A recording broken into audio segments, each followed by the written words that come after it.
27% आरक्षण क्यों?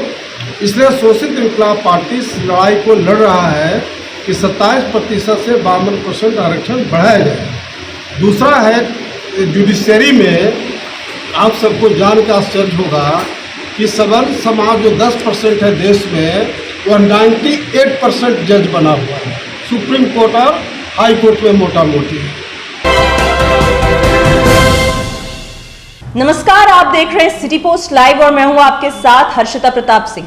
शोषित इनकलाब पार्टी के राष्ट्रीय अध्यक्ष नागमणि ने आने वाले चुनाव को लेकर बड़ी घोषणा कर दी है। उन्होंने एक प्रेस वार्ता में यह घोषणा कर दी है कि उनकी पार्टी आने वाले लोकसभा चुनाव में 4 सीटों से यह चुनाव लड़ने वाली है और केवल इतना ही नहीं, गठबंधन को लेकर भी वो बड़े संकेत देते हुए नजर आए हैं।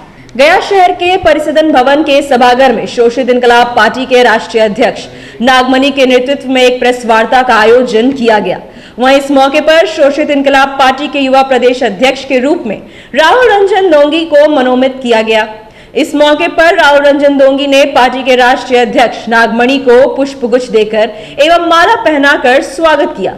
आयोजित प्रेस वार्ता में राष्ट्रीय अध्यक्ष ने आगामी लोकसभा चुनाव को लेकर घोषणा करते हुए कहा कि लोकसभा चुनाव में 4 सीटों पर हमारी पार्टी चुनाव लड़ेगी।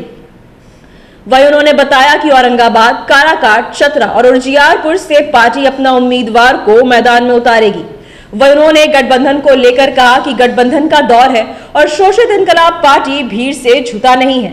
भाजपा इतनी बड़ी पार्टी है और कांग्रेस भी बड़ी पार्टी है, वो भी गठबंधन कर रही है, तो अभी पार्टी का मजबूती से संगठन को बना रहे। पूरे बिहार में और खास करके 4 लोकसभा सीटों पर पार्टी के संगठन को मजबूती से कार्य कर रही है और हम मजबूती से चुनाव भी लड़ेंगे। अलग बात होगी कि चाहे एनडीए से बात होगी या महागठबंधन से बात हो, लेकिन हर हालत में 4 लोकसभा पार्टी पर चुनाव लड़ने को हम तैयार हैं। शोषित इनकलाब पार्टी के राष्ट्रीय अध्यक्ष नागमणि और क्या कुछ कहते हुए नजर आए, ये हम आपको सुनाते हैं। राष्ट्रीय तो आज खास तौर से हम लोग लगातार 10 तारीख को औरैया में अमर शहीद जगदेव शहादत दिवस मनाया गया था, उसमें हम लोग भाग लिया।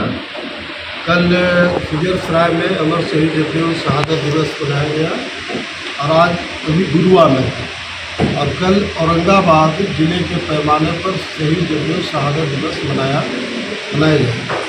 तो आप सबको पता है कि अमर शहीद जगदेव प्रसाद ने ही सामाजिक न्याय और धर्म निरपेक्षता की लड़ाई लड़ते हुए तमाम जो हरिजन, आदिवासी, मुसलमान, पिछड़ी जाति और उसी जात में जो सब गरीब लोग हैं, उनकी लड़ाई लड़ते हुए शहीद हुए। इसलिए उनको पहले बिहार का लेनिन कहा गया था, अब भारत का लेनिन के तौर पर उनको माना जाता है। डॉक्टर अंबेडकर साहब ने संविधान में प्रोविज़न किया था हक और अधिकार के लिए, लेकिन उसे कार्यान्वित करने का काम पूरे देश के पैमाने पर, भारत के पैमाने पर अमर शहीद जगदेव प्रसाद ने किया है। आज उन्हीं का देन है कि बिहार का मुख्यमंत्री चाहे लालू यादव हो या नीतीश कुमार हो या देश का प्रधानमंत्री नरेंद्र मोदी जी हो, उन्हीं का जो थीम था, उनका जो सिद्धांत था, जो उनका स्ट्रगल था, उसके आधार पर इन लोग बने। अलग बात है कि जो अमर शहीद जगदेव प्रसाद जिन मूल्यों के लिए लड़ाई लड़ते हुए शहीद हुए, उसके लिए इन लोगों ने कुछ भी नहीं किया। सिर्फ वोट लेकर के इन लोग सत्ता में जरूर गए, लेकिन अमर शहीद जगदेव प्रसाद का जो सपना था उसको पूरा करने के लिए कुछ भी इन लोगों ने काम नहीं किया। अमर शहीद जगदेव प्रसाद का जो सपना था, खास तौर से उसमें हम शोषित इनकलाब पार्टी का मानना है कि सवर्ण समाज का जनसंख्या देश में 10% और उन्हें 10% आरक्षण मिल गया, तो मैं उसका स्वागत करता हूँ। उसी पैटर्न पर जब बामन, देखिए गठबंधन का दौर है और गठबंधन का दौर है और शोषित इनकलाब पार्टी भी अछूता नहीं है। इसमें जब बीजेपी इतनी बड़ी पार्टी है, कांग्रेस की बड़ी पार्टी है, वो भी गठबंधन कर रहा है। तो हम लोग अभी पूरे मजबूती के साथ पार्टी का संगठन बना रहे हैं पूरे बिहार में। खास करके मैंने आपको कहा कि औरंगाबाद, काराकाट, झारखंड का चतरा और उजियारपुर 4 पार्लियामेंट्री कंस्टिट्यूंसी में पूरी तरह से हम लोग पार्टी का संगठन बना है और एट एनी कॉस्ट हम लोग वहाँ चुनाव लड़ना चाहते हैं। अलग बात है कि जब बात होगी, चाहे एनडीए से बात हो या महागठबंधन से बात हो, तो हम लोग बात करेंगे, लेकिन हर हालत में 4 पार्लियामेंट्री कंस्टिट्यूंसी में हम लोग का संगठन है और हम लोग चाहेंगे कि 4 पार्लियामेंट्री कंस्टिट्यूंसी, चाहे महागठबंधन हो या एनडीए हो, बीजेपी अलायंस हो, तो हम लोग को हिस्सेदारी दे। और चूँकि मैं खास तौर से जो डांगी कोरी समाज हमारा है, वह अमर शहीद जगदेव प्रसाद के पद चिन्हों पर चलने वाला है।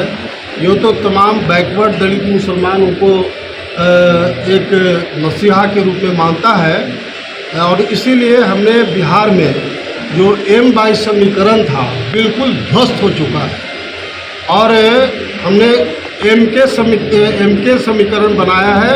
मुस्लिम कोरी समीकरण हमारा आधार होगा, हमारा आधार मुस्लिम कोरी समाज होगा, लेकिन सभी जाति संप्रदाय को हम लेके चलेंगे और प्रॉपर वे में सब लोग को हिस्सेदारी भी हम लोग पार्टी में और सत्ता में आने के बाद देंगे। 22% आरक्षण क्यों? इसलिए शोषित इंकलाब पार्टी इस लड़ाई को लड़ रहा है कि 27% से 52% आरक्षण बढ़ाया जाए। दूसरा है जुडिशरी में आप सबको जान के आश्चर्य होगा कि सवर्ण समाज जो 10% है देश में, वह 98% जज बना हुआ है सुप्रीम कोर्ट और हाई कोर्ट में मोटा मोटी। और जो हरिजन आदिवासी मुसलमान पिछड़ी जाति है जो 100 में 90% है, वह मात्र 2%। यह है भारत का डेमोक्रेसी। तो मैं माननीय प्रधानमंत्री और गृह मंत्री से भी निवेदन करना चाहता हूँ कि ये चूँकि ये इसलिए हो रहा है कि कॉलेजियम सिस्टम में पिक एंड चूज नियुक्ति हो रही है, भाई भतीजावाद और दूसरे तरह से उसकी नियुक्ति हो रही है। इसलिए शोषित इंकलाब पार्टी देश की पहली पार्टी है जो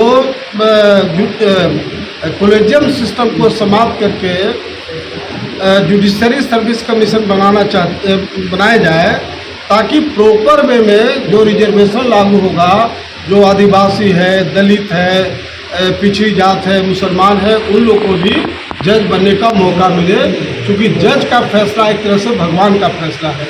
इसलिए जुडिशरी में हर हालत में इसको इम्प्लीमेंट कराया जाए और यह लड़ाई हम लोग खेत खलिहान से लेकर के पार्लियामेंट और सुप्रीम कोर्ट तक हम लोग लड़ाई लड़ेंगे। तो ये मोटा मोटी हम लोग का थीम है।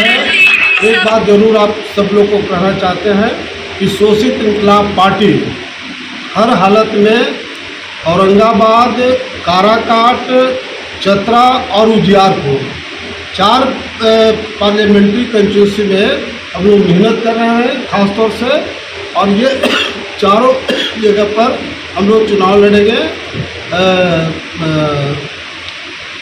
और अंत में काफ़ी मंथन हम लोग किया है और मगध के हम लोग रहने वाले हैं, इसलिए मगध के ही राहुल रंजन दांगी जी जो काफ़ी युवा साथी हैं, उनको बिहार प्रदेश युवा अध्यक्ष के रूप में आज हम घोषित कर रहे हैं। तो आइए। अभी आपने शोषित इंकलाब पार्टी के राष्ट्रीय अध्यक्ष नागमणि को सुना। उन्होंने प्रेस वार्ता में सीधे तौर पर ऐलान कर दिया है कि आने वाले लोकसभा चुनाव में वो 4 लोकसभा सीटों से ये चुनाव लड़ने को बिल्कुल तैयार हैं। साथ ही उन्होंने गठबंधन को लेकर भी संदेश दिए, लेकिन कुछ भी साफ तौर से नहीं बताया कि वो एनडीए के खेमे में जाएंगे या फिर महागठबंधन INDIA की तरफ अपना रुख करेंगे। लेकिन वो गठबंधन करेंगे, इस बात की सूचना उन्होंने दे दी है। जल्द ही ये भी पता चल जाएगा कि शोषित इंकलाब पार्टी किस खेमे के साथ जुड़कर आने वाला लोकसभा चुनाव लड़ने वाली है। फिलहाल इस खबर में इतना ही। आप आगे की खबरों के लिए देखते रहिए सिटी पोस्ट लाइव। इस वीडियो को लाइक करें, शेयर करें और चैनल को सब्सक्राइब करना ना भूलें। धन्यवाद।